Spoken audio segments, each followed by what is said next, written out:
De vuelta en CNN Chile, el gobierno presentó el proyecto de ley sobre conciliación de la vida laboral, familiar y personal. La iniciativa busca permitir el teletrabajo y el trabajo híbrido con instrumentos de seguridad laboral. Para conversar de este y otros temas, estamos en contacto con la ministra de la Mujer y Equidad de Género, Antonia Orellana. ¿Cómo ha estado, ministra? Muchas gracias por el tiempo con Hoy es Noticia. ¿Qué tal?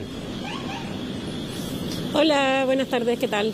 Qué importante iniciativa, qué importante proyecto es el que presentábamos en la introducción de esta entrevista, ministra. Y para profundizar me gustaría que me contara cuáles son los principales ejes que le dan forma a esta iniciativa que está pronta a ser presentada.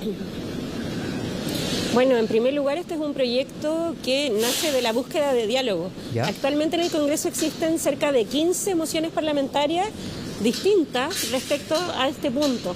¿Por qué? Porque primero la necesidad de conciliar mejor el trabajo y la vida familiar ha sido una demanda no solo de las mujeres, sino de los trabajadores y trabajadoras en general hace muchos años. Tenemos cerca de más de 1.200.000 mujeres cuyo motivo para no trabajar responden específicamente en una de las encuestas del INE, motivos familiares permanentes. Y por otro lado, más de 12.000 mujeres que sabemos, pero esto es una proyección estadística nomás, que sabemos que desearían trabajar más horas, pero su arreglo familiar no se los permite. A esto se suma la realidad de la pandemia, donde de una forma súper desordenada, porque era una emergencia, no es un juicio, es un hecho nomás, se avanzaron a muchas labores teletrabajables. Entonces teníamos todas estas condiciones y claro, y además, perdón ministra, pero independiente de eso, también la pandemia, pese a que fue una contingencia, en este caso sanitaria, independiente de eso, la pandemia igual demostró que con teletrabajo se podía funcionar, y se funcionaba en muchos casos bien. En el caso de las labores que son teletrabajables, porque claro, hay oficios y muchos supuesto en los que se emplean las mujeres que no son teletrabajables, pero en los que sí hay que seguramente avanzar en regulación. Entonces lo que hicimos fue un trabajo de diálogo y el proyecto de ley que va a ingresar al Senado con urgencia consta principalmente de dos títulos. Uno que tiene relación con la conciliación. Es decir, cómo conciliamos de mejor forma la vida familiar, dígase, las tareas de crianza y también las de cuidado de personas dependientes, para que no sean un detrimento al derecho al trabajo. ¿Por qué? Porque esto es algo que pasa igual, aunque no lo regulemos. Pasa igual que en este caso la mayoría de las veces mujeres son las que tienen que pedir permiso, estar ahí a la buena con el jefe, pero después son mal evaluadas, no ascienden o no consiguen contrato precisamente por este factor.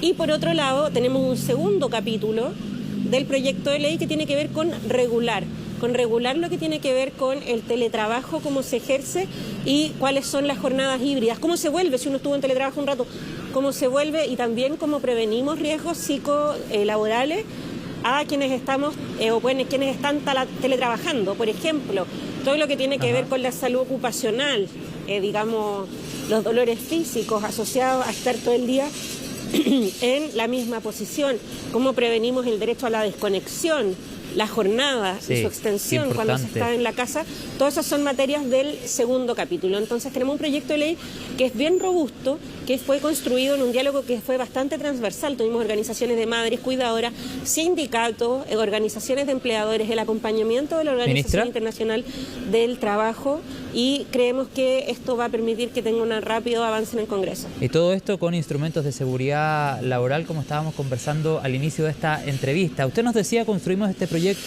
llevando adelante diálogos con diferentes organismos, con diferentes estamentos. Y el diálogo político, ¿han podido tener ya hasta a estas alturas, ya con el proyecto prácticamente listo, diálogo político para saber la acogida que va a tener esta iniciativa en el Congreso? Así es, porque hoy día, por ejemplo, en el lanzamiento del proyecto de ley estuvieron presentes, para dar más o menos un espectro, hubo mucho más, pero también estaban la senadora Fabiola Campillay y la senadora Paulina Núñez, porque desde distintas ópticas ambas se han preocupado de la cuestión de la conciliación de la vida laboral y familiar.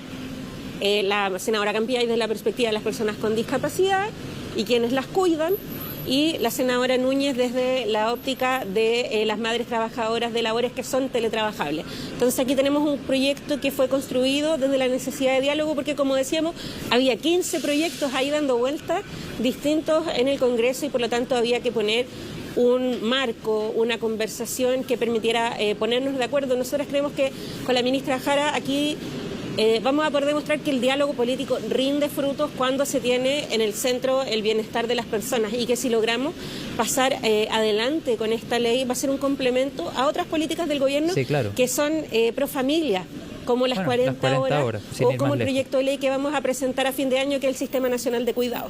Bueno, claro, y usted hablaba de las 40 horas, que también fue fruto de un diálogo y también de un acuerdo transversal entre todas las fuerzas políticas. Ministra, quisiera preguntarle también sobre Consejo Constituyente, porque se viven horas claves durante esta jornada y se ha hablado bastante de las enmiendas que han presentado diferentes bancadas, como por ejemplo la del Partido Republicano, sobre la protección del que está por nacer. ¿Se pone en riesgo con este tipo de enmiendas? Y se lo quiero preguntar como jefa de la cartera de la Mujer y Equidad de Género. ¿Se pone en riesgo con este tipo de enmiendas que están sobre la mesa en el Consejo Constitucional derechos reproductivos y sexuales de las mujeres? Bueno, yo quiero decir que como Gobierno de Chile respetamos la autonomía del Consejo Constitucional, que este tiene un acuerdo de bases institucionales para ese acuerdo que fueron conversadas el año pasado por todos los sectores políticos, y yo particularmente creo que en este caso tenemos una segunda oportunidad de poder construir una constitución que responda a distintas miradas, y esa responsabilidad le cabe a todos los sectores. Y en ese sentido, ¿usted cree que es una falsa dicotomía proteger la vida del que está por nacer y el aborto en 3 causales, como lo señala, por ejemplo, Beatriz Sevilla? Yo creo que esa discusión ya la dio por superar el país, porque actualmente la Constitución vigente protege, pero dio cabida, y hubo una discusión constitucional en ese momento para esa legislación que ya está vigente. Bien. Bueno, vamos a quedar atentos a lo que pase durante esta jornada, porque como lo decíamos al comienzo de esta parte de la entrevista, se vive una jornada clave en el Consejo Constitucional. Ministra Orellana, hoy día también ha habido muchas reacciones políticas, y se lo pregunto como miembro del comité político, por el homenaje o esta entrega de medalla que realiza el presidente Gabriel Boric al ex juez Baltasar Garzón durante su gira en Europa. ¿Considera es un homenaje oportuno o lo considera necesario? Se lo pregunto por todo lo que genera a nivel político y por las discusiones que se van generando, que muchas veces afectan a otros temas que también el propio gobierno quería poner sobre la mesa, como por ejemplo la firma de un documento transversal de todos los partidos políticos. Está esa propuesta del presidente desde Europa, está el homenaje luego a Baltasar Garzón y comienza una serie de reacciones. Entonces, por eso le pregunto, ¿fue oportuno o más bien necesario un homenaje de estas características? En primer lugar, fue un reconocimiento a su labor como juez, que creo que ha sido destacada a nivel internacional, porque la labor demostró que no importa a quién se enfrente, la justicia puede hacerse valer desde cualquier rincón del mundo, y marcó una etapa importante. Para quienes estudian Derecho Internacional de los Derechos Humanos lo saben, marcó una etapa importante respecto a la posibilidad de proteger los derechos humanos en todo el mundo y de hacer valer a los líderes políticos respecto a su responsabilidad en respetarlos. Yo creo que eso es un valor que debiese ser universal y que no debiese causar controversia. Ahora, si hay algunos que les molesta el reconocimiento al juez Baltasar Garzón porque les recuerda la reacción que tuvieron en ese momento, creo que eso no es responsabilidad del juez Garzón, sino de quienes en su momento defendieron una dictadura. ¿Usted se refiere a lo que generó en un sector político la detención de Pinochet en 1998? Bueno, yo era bien chiquitita, pero estaba en el colegio, pero recuerdo perfectamente cómo incluso en nuestra sala de clases de niños esto mostraba que había reacciones muy diversas en el país. Pero creo que hemos avanzado y que hoy podemos reconocer al menos el hecho de que los derechos humanos y su respeto son un valor que debiera ser, digamos, universal y que debiera hacerse cumplir no importa a quién sea, a quién se tiene al frente. Y para eso la justicia tiene un labor que es fundamental y que el juez Garzón encarnó, le guste o no a algunos, encarnó en su momento. Claro, porque durante esta jornada, ministra, usted coincidirá conmigo, han surgido reacciones que hablan, por ejemplo, de la labor que en algún minuto él hizo frente a la demanda marítima de Bolivia, asesorando precisamente a nuestro país vecino, pero hay voces desde el oficialismo, como el propio senador José Miguel Insulza, que dice: acá lo que le molesta a la derecha o a la centro derecha es que ordenó la detención de Pinochet en 1998. Sin embargo, las reacciones que hemos escuchado desde la oposición no utilizan ese argumento, sino que van más por la trayectoria o por todas las cosas o los casos en los que estaba implicado el juez Garzón. Bueno, como decía, el reconocimiento que hizo el presidente del juez Baltasar Garzón va precisamente por su labor y valentía. porque recordemos que eso que se hizo en el año 98 era algo que era bastante impensado. Quizás generaciones como la mía la ponen como, uy, pero eso ya pasó. Pero yo creo que en ese momento todos podemos reconocer que fue de una osadía y una valentía en poner por delante el derecho internacional de los derechos humanos, su respeto irrestricto en todos los países, que no era algo que fuera común y que de hecho impactó mucho el comportamiento de los liderazgos autoritarios, porque se dieron cuenta de que sus responsabilidades podían hacerse valer en cualquier lugar del mundo. Y está bien documentado que eso cambió la doctrina internacional al respecto, y por lo tanto yo creo que es un reconocimiento que es justo, porque además le dio esperanza a mucha parte del país. Y siente un precedente también para lo que pasó después de ese hecho en nuestro país cuando comenzaron una serie de investigaciones. Bueno, sin duda es un hecho histórico lo que sucede en 1998 y es muy probable, bueno, eso es parte del análisis político, que parte de las críticas a este hecho tengan que ver precisamente con esa situación en particular que sucedió en el 98. ¿Cree que temas como estos pueden condicionar, ministra, por ejemplo, una firma transversal de un documento en el marco de la conmemoración de los 50 años? ¿Cree que temas como lo del juez Garzón pueden afectar finalmente otras iniciativas que el Ejecutivo quiera llevar adelante en el marco de la conmemoración de los 50 años del golpe? Yo creo que no debiera ser así. O sea, si reconocemos que los derechos humanos, su respeto, su resguardo y su protección son un valor universal que está más allá del sector político. Es decir, que estamos todos sentados en la misma mesa y podemos agarrarnos de las mechas, podemos pelear y discutir, pero no podemos dar vuelta a la mesa.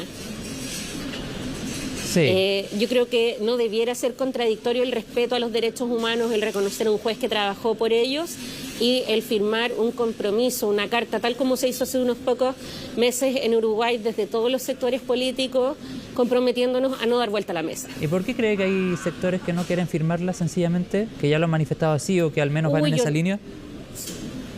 Yo soy re mala para la imaginación política. Yo creo que habría que preguntárselo a ellos. Bueno, lo hemos preguntado. De hecho, parte de lo que nos decían era que el presidente lo anunció fuera del país, en un contexto totalmente distinto.